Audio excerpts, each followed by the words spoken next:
दोस्तों, आज की कहानी है दिवाली के दिन पहली मुलाकात में पूरा हुआ रुपेश और रूही की इच्छा।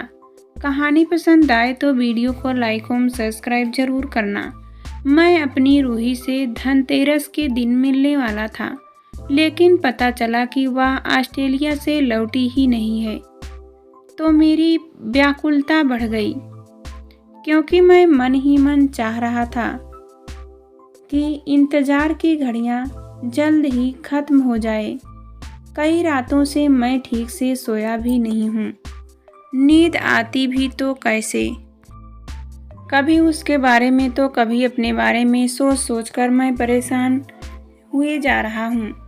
इधर मेरी डायरी के पन्ने प्यार के खत लिख लिख कर भर गए हैं। मैंने उसे 3 माह पहले एक सौंदर्य प्रतियोगिता में देखा था। मुझे निर्णायक के तौर पर बुलाया गया था। मैं भी इस प्रतियोगिता के लिए आतुर था। सौंदर्य प्रतियोगिता का चिर प्रतीक्षित दिन आ गया। मैं सुगंधित इत्र लगाकर फैशनेबल कपड़ों में वहां पहुंच गया। वहां का नज़ारा देख दिल बाग बाग हो गया। सरसराताओं, आंचलों और मदभरी सुगंध लहरियों के बीच नाना सुंदरियां खिलखिला रही थी। रूप का हॉट हाट लगा हुआ था। सौंदर्य प्रतियोगिता में मुख्य अतिथि तथा अन्य अतिथि मंच की ओर प्रस्थान करने लगे। मैं भी उनमें शामिल था। मंच की एक और मनमोहक झलक पड़ी। अरे, यह कौन अनूठा रंग रूप है! ऐसा रूप तो पहले कहीं नहीं देखा था।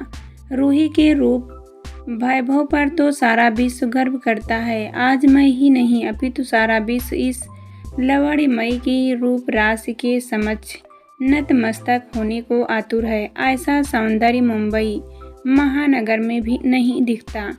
उसकी आवाज़ में जादू है। विश्व ही नहीं ले होता तो ऐसा स्वर भी होता है। वह रूप गुण की धनी थी। उस दिन मैं पहली ही झलक में उस पर मरमिट था। न जाने कितनी कल्पनाएं कर बैठा था। ऐसा लगा था जैसे मेरी बरसों की तलाश पूरी हो गई हो। मैं मन में एक प्यारे सपने का घरौंदा संजोने लगा। उस शाम हमारा एक दूसरे से परिचय हुआ और हमसे एक साथ चाय पी। उसके साथ बिताए 4 घंटे बेहद खुशनुमा रहे। अब रूही मेरी रूह बन गई। उसका निश्चल स्वभाव, उत्कृष्ट संस्कार, उच्च शिक्षा और खूबसूरत व्यवहार, सबसे बढ़कर उसके चेहरे का भोलापन, उसके द्वारा गाए गीत, ये सब मेरे मन में बैठ गए। दूसरे दिन प्रतियोगिता के फोटो आ गए।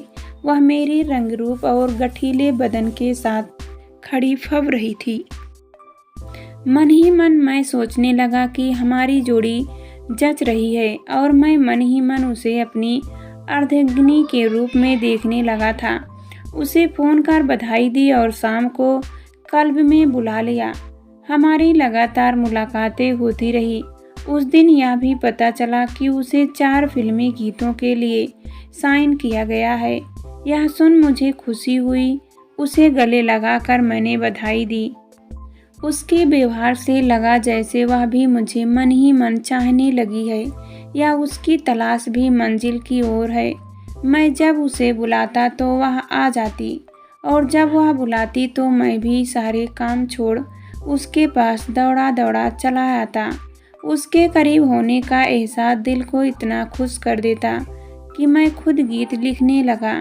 मेरी दैनिक गतिविधियों में परिवर्तन आने लगा, और अब ये सब मुझे भी काफ़ी अच्छा लगने लगा। मैं अब बहुत जल्दी उठकर सैर के लिए जाने लगा। जहाँ मेरी रूह जाया करती, उससे मिलने की इच्छा मुझमें नई ऊर्जा का संचार करने लगी। वह किसी प्रसाधन का उपयोग नहीं करती थी। वह इतनी सुंदर थी कि उस पर से मेरी नज़र हटती ही नहीं थी। उसकी मुस्कुराहट ने मेरी दुनिया ही बदल डाली। मेरे पाँव जमीन पर नहीं टिकते थे। एक सुबह जब वह सामने से मुस्कुराती जॉगिंग करती आ रही थी, तो मैं सोचने लगा कि इसे क्या दूं, क्योंकि इसके सामने तो दुनिया की हर चीज़ फीकी लगती है। उसने आते ही मुस्कुरा कर देखा और कहा, मैं चाहती हूँ कि आप कल मेरे घर डिनर पर आएं। मैं उसका निमंत्रण पाकर फूला नहीं समाया। मैं भी तो रात दिन उठते बैठते ही यही प्रार्थना कर रहा था। आज मुझे अपनी मुराद पूरी होती लगी। उसके घर में प्रवेश करते ही मैं रोमांचित हो गया। फाटक के रोबदार प्रहरियों ने मेरी आदरपूर्वक अगवानी की। वातावरण देख खुशी से मन झूम उठा। रूही के माता पिता से इसने आशीर्वाद दिया। इधर उधर की तथा मेरे परिवार की खूब चर्चा हुई। रूही उनकी इकलौती बेटी थी। मैंने उन्हें अपना परिचय देते हुए बताया कि मैं श्याम मनोहर दास जी का इकलौता सुपुत्र तथा लोकप्रिय मॉडल के साथ साथ उद्योगपति रूपेश हूँ। यह सुनकर वे बेहद प्रसन्न हुए। मेरे माता पिता शहर के नामी लोगों में अग्रणीय स्थान रखते हैं तथा उद्योगपतियों की लिस्ट में उनके साथ मेरा नाम भी जुड़ा हुआ है। मेरे लिए कई रिश्ते आ रहे हैं, लेकिन मुझे एक भी नहीं भाता है। ना जाने रूही में ऐसा क्या हुआ था जो मुझे अपनी ओर खींच रहा था। शायद मुझे ऐसी ही लड़की की तलाश थी। एक शाम दोनों परिवारों ने एक साथ बिताई। फिर संकोच छोड़कर हम दोनों भी घुल मिल गए। हमने एक दूसरे के परिवार के बारे में भी बात की। इस दौरान रिकॉर्डिंग्स के सिलसिले में रूही को ऑस्ट्रेलिया जाना पड़ा। इधर मेरा मन व्याकुल था। मैं बेसब्री से उसका इंतज़ार कर रहा था। मैं कभी अंदर कभी बाहर जाता, कहीं दिल लगता ही नहीं था। उस दिन मुझे प्यार की तड़प का सही एहसास हुआ। चौथे दिन सुबह होते ही जैसे ही सूचना मिली कि रूही आ गई है, मेरी खुशी का तो ठिकाना ही ना रहा था। मैं सोचने लगा कि जिन खुशियों की तलाश में हम सारा जीवन गुजार देते हैं, आखिर वे खुशियाँ क्या हैं? दार्शनिक इस पर लंबी बहस कर सकते हैं, लेकिन मनोवैज्ञानिकों के अनुसार आत्मसंतुष्ट तथा संचार के प्रति सकारात्मक दृष्टिकोण ही व्यक्ति की खुशी है। सच ही तो है, जीवन में हम जो कुछ भी करते हैं उसका एकमात्र लक्ष्य खुशियों को पाना ही होता है। हमारी जिंदगी में जो कुछ महत्वपूर्ण है, जैसे प्यार, विश्वास, सफलता, मित्रता, रिश्ता, चाहत, सेक्स, पैसा, सभी खुशियों को बटोरने के साधन ही तो हैं। कब, कैसे, कहाँ और क्यों आप खुशी से झूमने लगेंगे, यह आप भी नहीं जानते। खुशियाँ ना बढ़िया होती हैं और ना घटिया। खुशियाँ केवल खुशियाँ होती हैं, यानी मन की संतुष्टि कौन कैसे किस हाल में पा लेगा और खुश रहेगा, यह ना तो कोई मनोवैज्ञानिक बता सकता है, ना कोई दार्शनिक और ना ही डॉक्टर, क्योंकि हर इंसान की खुशी उसके आसपास घट रही परिस्थितियों की देन है। किसी व्यक्ति की खुशी अगर प्यार में है, लेकिन उसका प्यार किसी कारण से उससे दूर हो गया है और हम उससे फिर भी खुश रहने के लिए कहते हैं, तो यह संभव नहीं है, क्योंकि खुश इंसान मन से होता है। हर व्यक्ति को अलग अलग चीज़ें से खुशी मिलती है। जैसे कोई प्यार में खुशी देखता है तो कोई पैसे में खुशी तलाशता है। किसी के लिए बूढ़े माता पिता की सेवा ही सबसे बड़ी खुशी है, तो कोई अनाथ को पालकर व अनपढ़ को पढ़ाकर खुश हो जाता है। मुझे सुखद दाम्पत्य जीवन के लिए सच्चा प्यार चाहिए। साथ ही मैं चाहता हूँ कि जो भी मेरा जीवन साथी बने वह मुझे और मेरे परिवार को समझे और उन्हें सम्मान और प्यार दे। ये सब बातें मुझे रूही में नज़र आती थी, इसीलिए मैंने उसे अपना जीवन साथी बनाने का फैसला किया। मैं उसी क्षण माँ के पास गया और मन की बात भी उन्हें बता दी। माँ को मेरी पसंद अच्छी लगी। उन्होंने यह बात पिताजी को भी बता दी। पिताजी ने सामाजिक औपचारिकताएं निभाते हुए रूही के पिता से बात की। शाम को मैं बाहर जाने की तैयारी में था कि माँ और पिताजी कमरे में आए। कहीं बाहर जा रहे हो? पिताजी ने पूछा। कुछ काम है?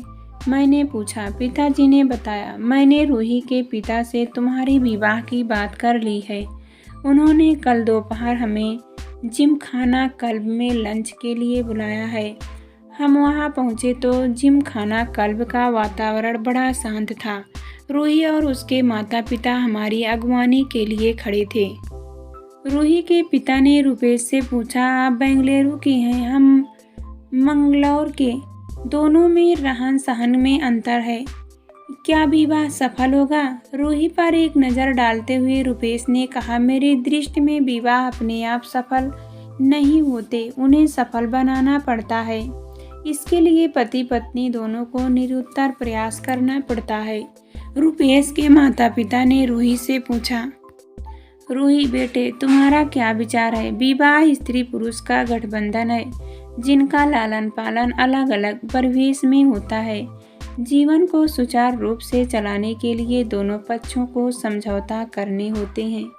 रूही ने उत्तर दिया। रूही की मां ने प्रसन्न होते हुए कहा, इस ओर भी ध्यान देना जरूरी होता है कि भावुक होकर किए गए समझौते भी इस रिश्ते को प्रभावित कर खुशियों का गला घोंट देते हैं। नहीं, हम भावुक नहीं हैं, दोनों ने समावेश स्वर में कहा। हम दोनों की माता पिता ने और विचार करने को कहा। 2 सप्ताह बीत गए।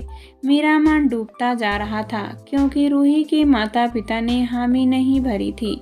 दिवाली की सुबह रूही के माता पिता बहुत सारे कीमती तोहफे लेकर हमारे घर आए। यह देखकर मेरी खुशी का ठिकाना ही न रहा। रूही के माता पिता की खूब आवभगत हुई। दोनों परिवार बेहद प्रसन्न थे। मुझे और रूही को यह दिवाली खुशियों भरी लग रही थी। शांत रूही मुझे अर्धपूर्ण नजरों से देख रही थी, मानो कुबेर का खजाना उसकी और मेरी झोली में आ गिरा हो। पिताजी ने मुझे गले लगा लिया और माँ ने रूही को। चारों ओर से पटाखों के स्वर के साथ आकाश में कई मनोमोहक अति सब्जियां फूट रही थी। दिवाली की रात खुशियों की रात। माँ ने कहा, रूही और मैं उन पलों का आनंद लेने लगे